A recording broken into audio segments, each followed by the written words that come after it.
Welcome to another edition of Kyle Meredith with. It's the interview series presented by WFPK at WFPK.org, Consequence, and the Consequence Podcast Network. Thanks as always for making your way here, checking out the series. Please do hit that subscribe button. Put out 3 new interviews every single week, so it's a great way to keep up with your favorite artist and one of my all-time favorite artists, Mr. Johnny Marr. Hello, sir. Hi, Kyle. Nice to be here. Yeah, it's a pleasure to see you again, especially with such exciting new music news, Fever Dreams, which we're getting in these little segments coming out right here. And this is some of my favorite music already that you've made. I mean, I'm always a fan, but this is great. Oh, good to know. Thanks for that. I'm happy to hear it. You're still really early days, so getting feedback, any feedback's really great after, putting 14, 15 months into work, but particularly with it being so positive, I'm glad you like it. I'm happy with it. It feels very fresh and new. We just the band have just done a few shows to shake things off a little bit, a few little ones, and then a huge one. And we put the new song Spirit, Power and Soul in the set. We put 7 songs in the set, brand new ones, but Spirit, Power and Soul, it's one of those times that it feels like it's always been around, and fans, it just sits in the set really well. So that's usually a very good sign, I'm really super happy about it. Yeah, well, I can tell there's definitely a vibe going on with this, and I know you've talked about it a little bit. What did you want to do, or where did you find yourself? Because it all sounds like it belongs together as well.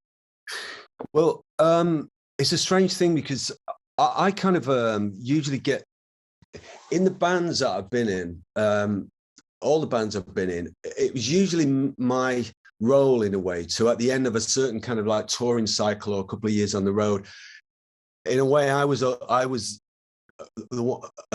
guy who go up the crow's nest. If we were on a boat, I'd go, there's an analogy here. I'd get up the crow's nest and I'd be like going, new album ahoy, new record ahoy, Sometimes that was not always met with,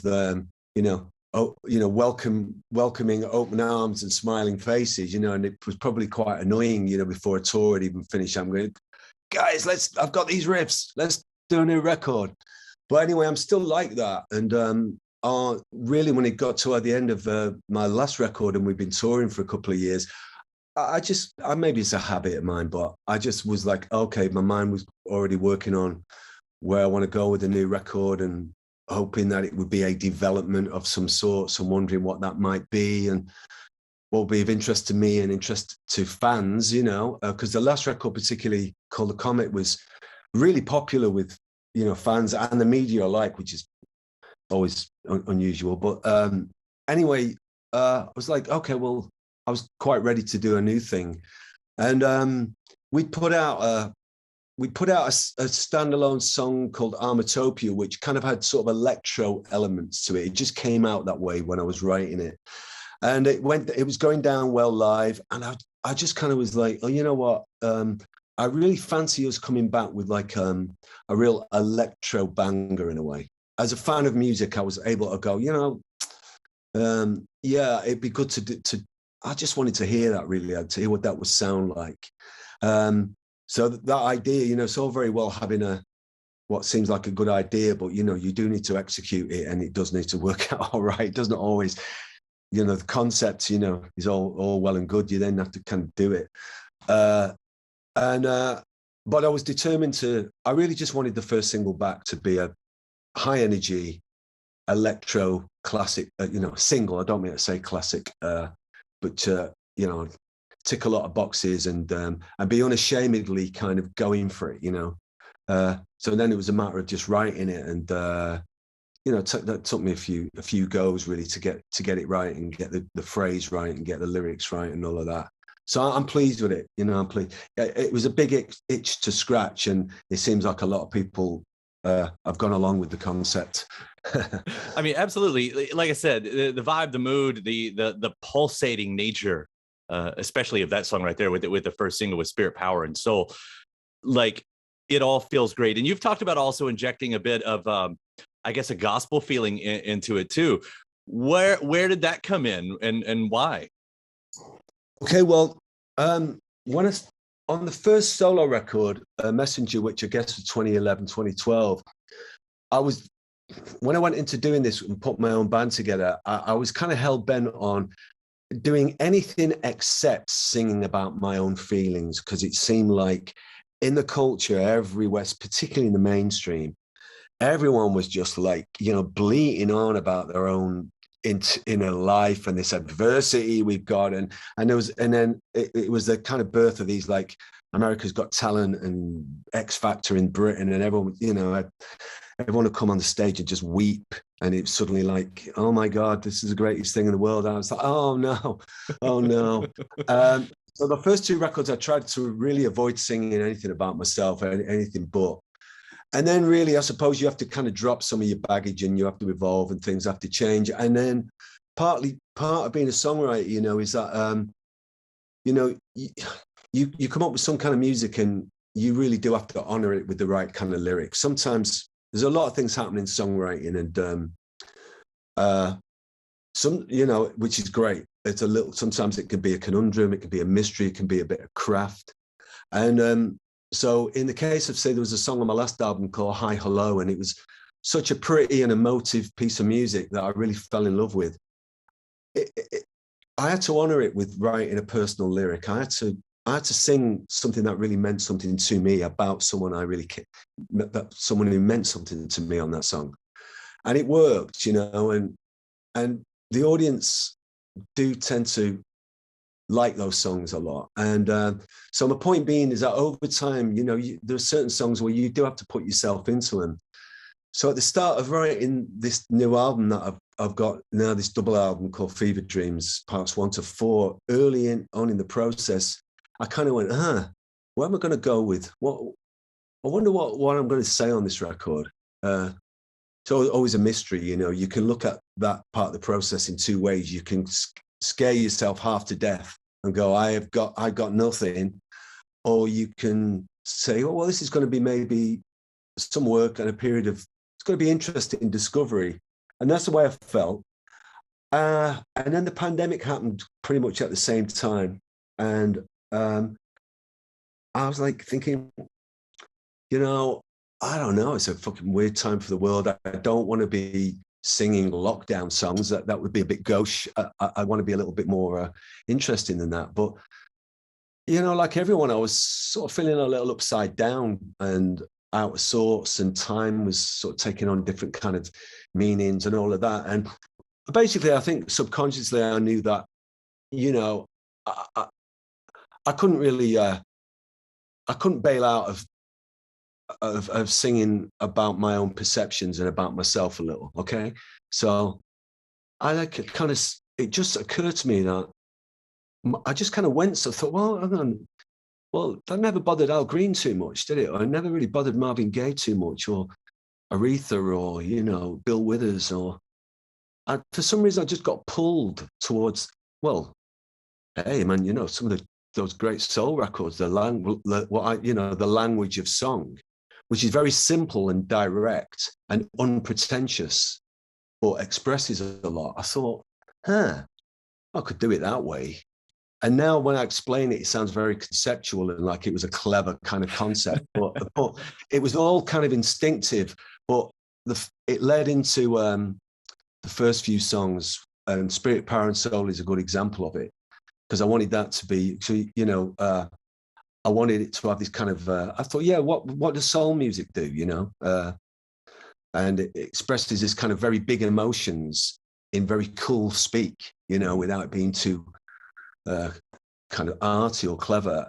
And I then waited and waited for the phrase to come. And when Spirit, Power and Soul came up, I just thought, wow, I mean, that just sounds like every great soul compilation album that I wish I'd bought, So it's fun. Being a songwriter is fun. It can drive you mad if you let it. It can make you sleep deprived, which it does. It can make you, back your car into the garage wall. It can make you like miss appointments, but it can also really get you really high when you think that you've done something really good, and then the job is just, then you wait and see what the public make of it, which is the real deal. Have you backed your car into your garage because of a song? Oh, many, many, many times. All that kind of stuff. Yeah. The dogs, when I'm making records, my family know to keep out of my way. Even the dogs keep out of my way. It's good to hear. It's interesting. You were talking about, even wrestling with the perception of you when it comes to what you wanted to write about, because, and I'm probably taking this a little bit out of context, but the first words of Spirit and Power so are "Yesterday's Gone." As an artist, I've always taken you as a very future looking artist, so that those words are not a surprising pair of words to hear. But there are a lot of fans that hold you to those yesterdays, and that's nothing new. How much of that gets in the way when you're trying to push forward?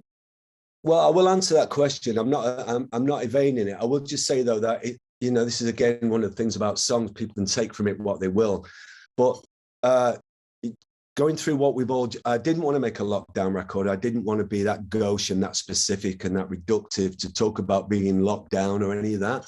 But the great thing about writing songs and musical poetry is that that song starts, "Yesterday's gone, today I'm so on the run. How strange tomorrow will be for you and for me, because we got soul, don't you know?" I think what I was talking about there was just how weird the days were when we were going through this period we've all gone through. Like was yesterday, I would ask one of my friends, does it seem like a long time? And they say, no, it's just flown. And then someone else will go, hang on a minute, though. No, days seem to go by really long, and people weren't going to work. And, and the rest of the song, it's like stayed awake too long, dark has come, hope has gone. I think there was a lot of people awake at night wondering whether their businesses were going to survive, whether they were going to, whether they were going to get sick. And so I try to be a little kind of abstract and poetic, but it feel like what we were all going through. So that's what I meant about, and I like, I like playing with words. So, the first verse says yesterday, today, tomorrow. Right. And then the chorus goes, now the time has come. So I do have a method, it's not all abstract. So that's what's going on with the song. But if you want about the past, my past has done a lot of things for me. It gives me a lot to measure up to, which I guess is a good, I don't want to say pressure, but I suppose when all's said and done, when I shuffle off this mortal coil, I imagine that having to compete with your past is both futile, but makes you kind of keep the bar high, I guess. So it's probably quite handy, stops you being lazy. You can't, in the case of the Smiths, for example, it's impossible to compete with a myth. Mm. You can't. Mythology is bigger than truth, and it's interesting, and it's a narrative, and it's a cultural narrative, but you can't compete with it. If every time I sat down to write a song, I was going to try and beat How Soon Is Now, or I was going to try and beat There Is a Light or This Charming Man, I would scare myself half to death. I wouldn't be able to put my shoes on, and I would never have written Get the Message by Electronic, which I love, or Dashboard by Modest Mouse, which I love, which would have never been a Smiths record, or played on all the Pet Shop Boys songs, or done the whatever it is, whatever I can remember. So it's I think it's a blessing, because I've made music that some people absolutely live and die by, and or they certainly get tattooed and on their bodies and all that kind of stuff, which I don't know whether that says something more about the culture or the people involved in it. I don't know. But hey, I can hear my parents who love music and love everything about me being a musician scolding me if I start to complain. Well, I'll ask a bit more directly on one more of those lyrics from that song specifically. As I work my way further into the EP, what is the energy that you're stealing? Well, I'm stealing energy, some for you, some for me. That's kind of living off idealism, really. That's talking about positivity. I'm the singer in the song at that point, and I am aware this might sound incredibly presumptuous, but I am aware that there is some of my audience who they're really excited when a new song comes out. And I feel I don't want to use the word responsibility, but they are in my mind, you know? And I want the person in that song, the character, and in that particular song, the first person character is me, is I'm kind of saying, get on board, I've got some positive energy. That's kind of what I'm saying. Now, it's usually provided by lots and lots of caffeine, but at this point in my life, you know, I'll get it wherever I can take it. Cheers to that right there. Yeah, it's you know, but also, you know, I run a lot. You know, some of that song came when I like quite a number of my solo songs. I've been able to figure out while I'm running. You know, the line, the dawn has come, your star will fall. On and on we hear the call. That came when I was running. I was like, oh, okay, unlocked it. And it's a very positive. That's the first song starts with an acknowledgement of things being the song starts with the acknowledgement of things being weird and people laying awake at night and being a bit spooked. And then the end of it resolves on a positive note. And that came directly from running. So you've got some endorphins in there too. And yeah, so that's the energy. Yeah. That makes a lot of sense then, because in the very next song you ask, do you receive? Were they specifically talking to each other? No, they weren't, to be honest, but they all work together because so many of my songs, particularly the recent ones, are about perception, about how I perceive things. And then obviously how we perceive then affects how we feel. So that's me again, probably getting around the conundrum I set myself of not talking about my feelings. But I'm interested in psychology and I'm interested in perception, and especially when it's trippy, you know. And the second song, Receiver, is about erotic signals that we send to each other.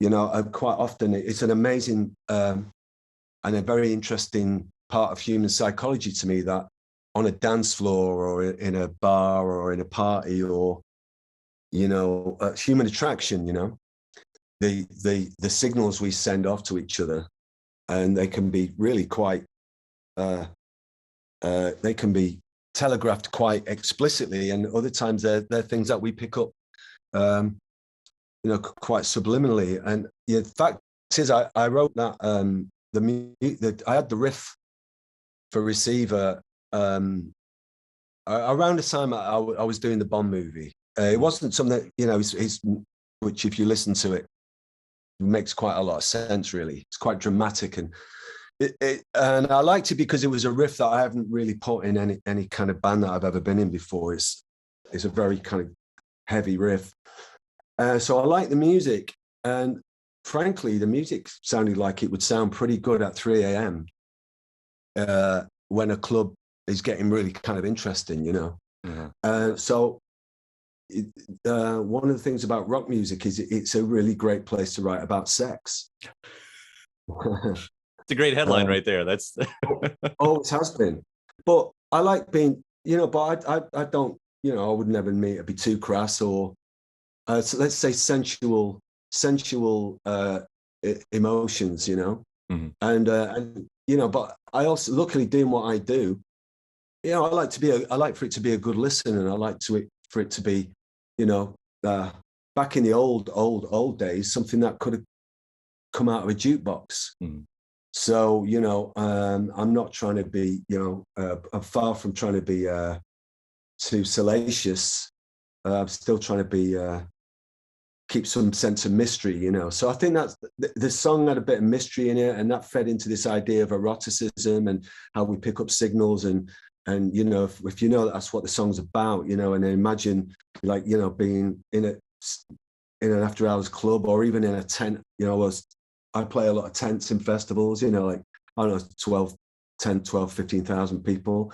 I thought, yeah, this would be a banger in a tent, you know. And it's, yeah, music should be about, a lot of it should be about sex. So, you know, when you've got a song like that, you do it, you know. Yeah, it is still interesting, even if it was unintentional, how these do work together. Just seeing the things that was grouped in your mind at once and how they play together. Just those words, receive, signals, spirit, energy.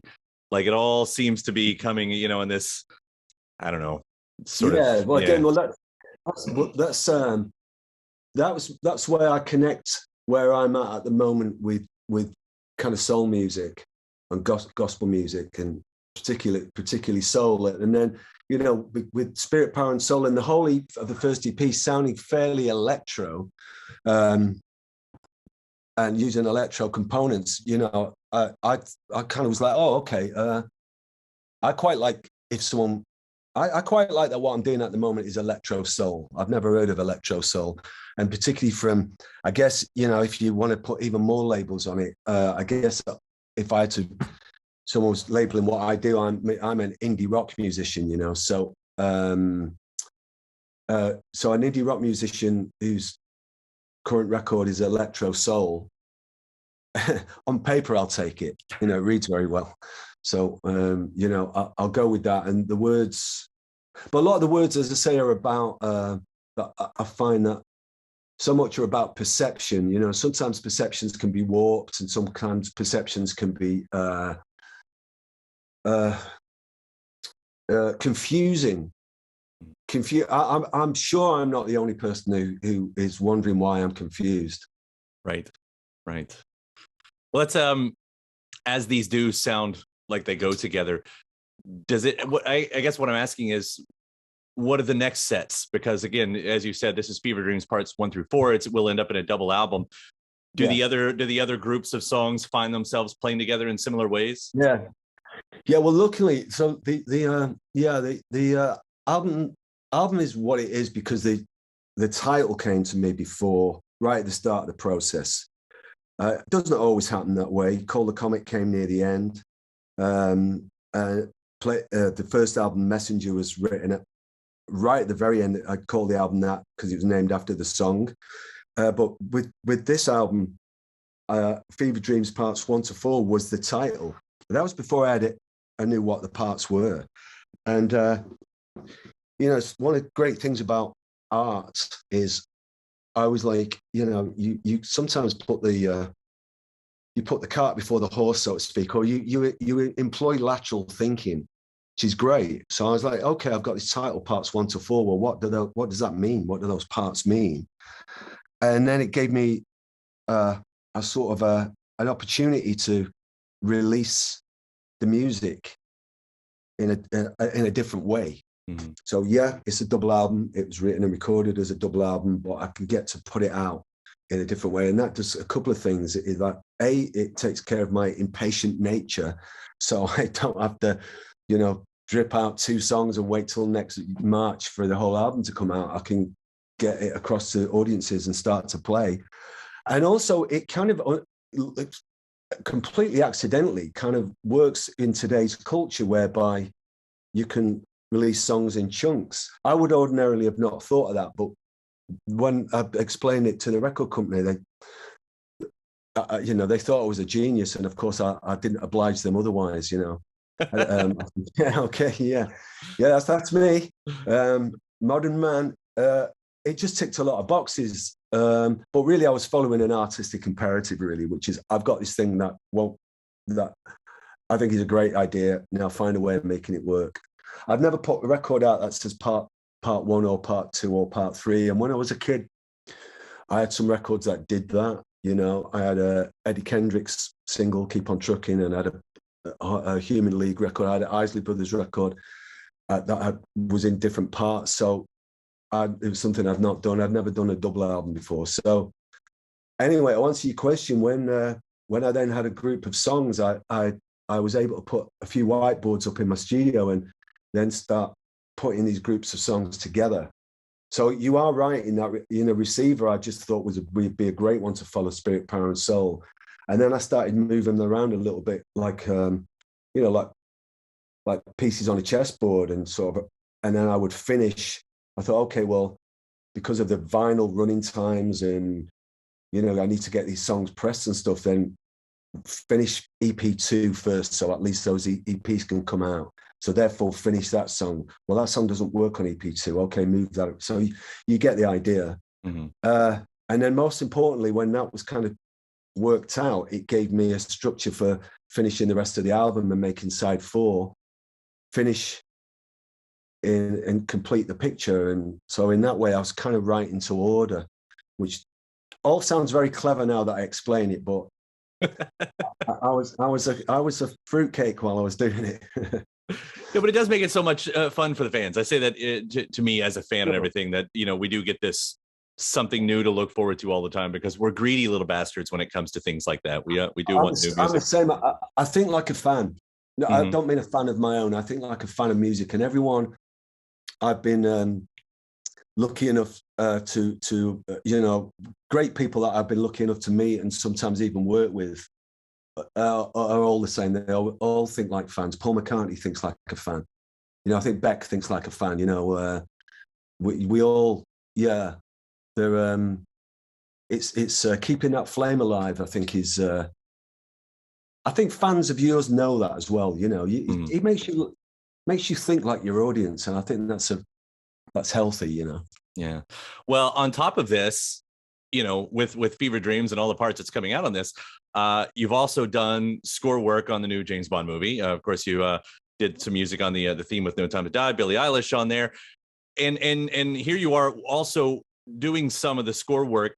There is so much tradition that comes along with that series. How do you play to that?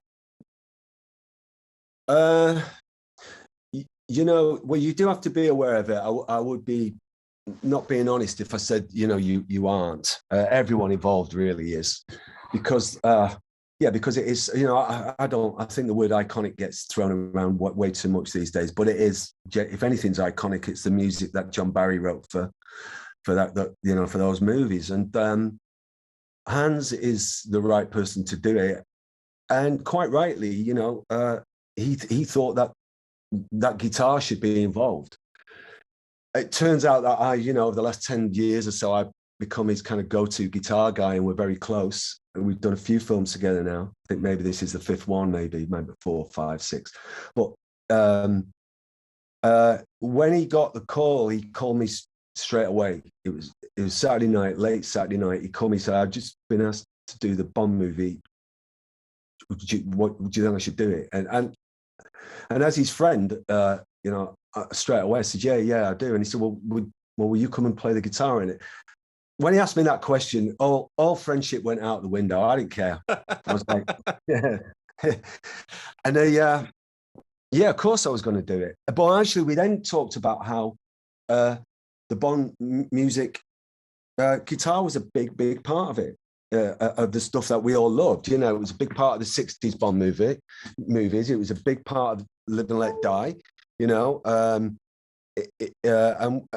quite often, you know, with all the films that I've done, really, I almost see what I'm doing I almost see it as like a service to the guitar. You know, of course, it's a service to the movie, but I'm trying to get the guitar in there as much as possible.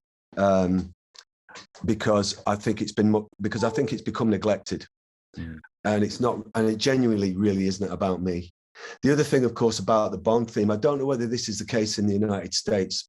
I can tell you definitely is in the UK that you know, the last time I thought about the James Bond theme, I would have been 10, and or 9, and it was when I was trying to play it. You know, it was one of the first things. Growing up in the 70s anyway, in the UK, 60s and 70s and 80s, because it's such a simple part, you can play it on one string. It's the first thing you learn to play. And then, you know, and then suddenly, 50 years later, I'm in front of an orchestra with all these cameras on me. And it suddenly became a very, very, very difficult thing to play. Really, really easy to mess up, you know. I was thinking, not now, Johnny. Do not overthink this now. This is not the time to have an existential crisis right at this moment, you know. But elsewhere on the film, though, it's interesting because, you know, times being what they are, you know, the movie's very high tech. And there's a lot of stuff that I do on the films now that I guess, you know, you would call sound design. That is very exciting for me, you know. And I believe, I'm happy, I see it as a competition. I try and beat the synth guys. I'm like, hey, listen, do you want a noise that sounds like something just horrible electro virus? I can do that on the guitar, and everyone's thinking, yeah, sure, you know. But it's just something to do with the wires and electricity and what you can do with a guitar that I think it'll ultimately be a keyboard, hands down, really. So I kind of, I'm quite, you know, competitive like that. So yeah, and then Hanz just presented me with a whole load of music. Some of it was very dense and very complete, and some of it was, you know, very dramatic. And then, you know, it just said find a place to make that sound like James Bond. So I did my best, you know. Yeah, well, I mean, what you do on the guitar, again, and we're talking 35 years or more of what you've been doing on the guitar. I mean, it's always been impressive. So I'm not really surprised in that. I love what you and Hanz do together every single time too. It's just such an interesting, different gear. I will quickly ask just a little bit about the past as we wrap up here, only because I noticed it was the 30th anniversary of the first electronic record. Yeah, you know, I did a couple of interviews about the first record, and you know, I came out of those conversations feeling really good. You know, I remembering that time. It felt, you know, it was so good. You know, because you know, there was when Bernard and I got together to do those records, we had no idea that literally it was like, it was as if there was a tidal wave behind us that we weren't aware of, that of a complete cultural shift in our own city. And it came really quick, and we all, like a tsunami, you know, and then it spread right across the country of everything being different. It happened because of technology, you know, digital technology, samplers, computers, etc., etc. The house music thing was about to happen. It became known as Manchester, but because it blew up in my hometown. I was only 24. Bernard and myself, you know, Bernard, you know, he'd been through Joy Division and New Order. He found himself really needing a break from the sort of, from the unified group mentality of a band, New Order, and he wanted to do something different. I'd just come out of the Smiths, and so we both had that shared experience of wanting to do something different. And unbeknownst to us, there was other musicians and artists who were also thinking like non-band. So we Bernard and myself, I had no intention of finding a bass player and a drummer and standing up against the wall and looking like the Ramones or even the Smiths or New Order. We were like, oh, hey, well, it's a new kind of thing. You know, we use the recording studio like an instrument.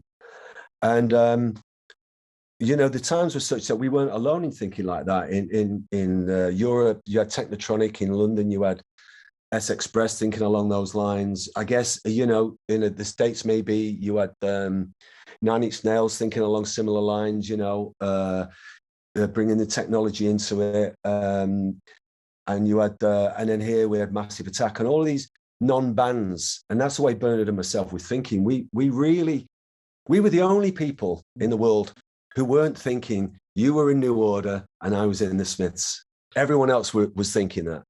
And then, of course, you know, unbeknownst to us, you know, our first collaboration, if you throw the Pet Shop Boys into the mix with their, you know, they really, if anyone will raise the bar, it would be Neil and Chris. And then we had this huge hit in the States for getting away with it. That changed things for us then. We thought we were going to be these kind of like little white label putting out like a DJs or something. So anyway, we were a little naive, but that was so exciting. And I was, as I say, I was only 24, and there was new technology, there was new clothes, there was new graphics, there was new drugs. It was just fantastic.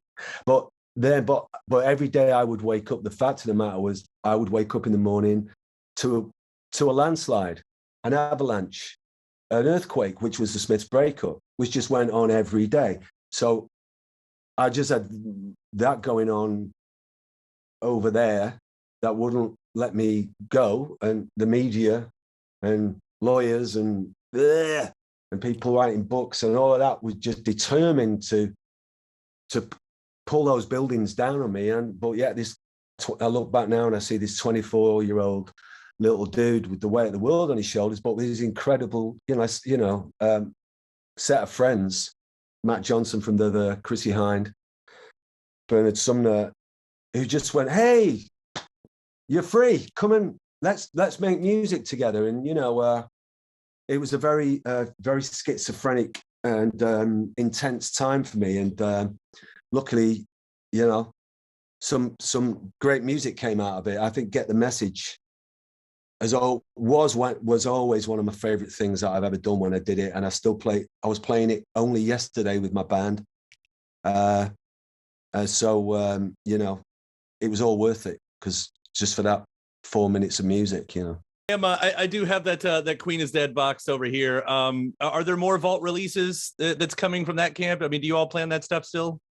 I never planned that. I you know, luckily I have to say that the people over the last 10, 15 years are involved in kind of, I guess, kind of putting that stuff out. I've been people I like, you know. There was a period in the 90s that I didn't care for, that I thought this catalogue had been treated fairly shabbily, and I certainly didn't like the sound of it and the way it had been mastered, and for some reason that had been taken out of my hands. There was a lot of politics, but I've got to say, you know, the folks at Rhino they've been very respectful, and I'm grateful for that. So then maybe, you know, I get a email, or my management give me a call and say, apparently there's 12 interesting versions of Paint a Hooga Picture that people want to listen to, and I go, really? I know that in the case of the last album,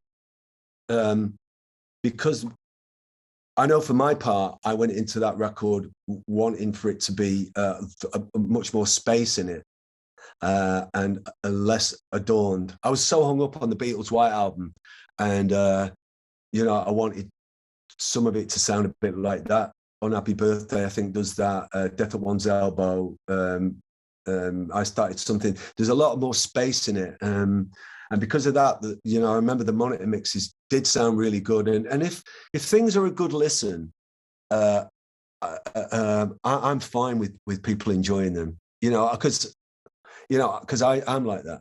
You know, I like you know, I enjoyed hearing the genesis and of some of the T-Rex masters that came out, and you know, I like hearing Syd Barrett demos and things like that. So as long as it's, you know, people don't feel it's a rip-off, then you know, it's all good.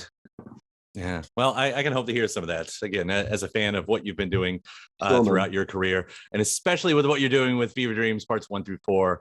Johnny, thank you so much for the music, and especially thank you so much for spending so much time talking about it with me. I so appreciate it. No, it's nice. Good time. A lot of music coming out. Thanks for asking me, Kyle. Yeah, anytime, man. Anytime. Take care, and we'll see you around soon. All right, Kyle. Bye, man. All right, take care. Bye.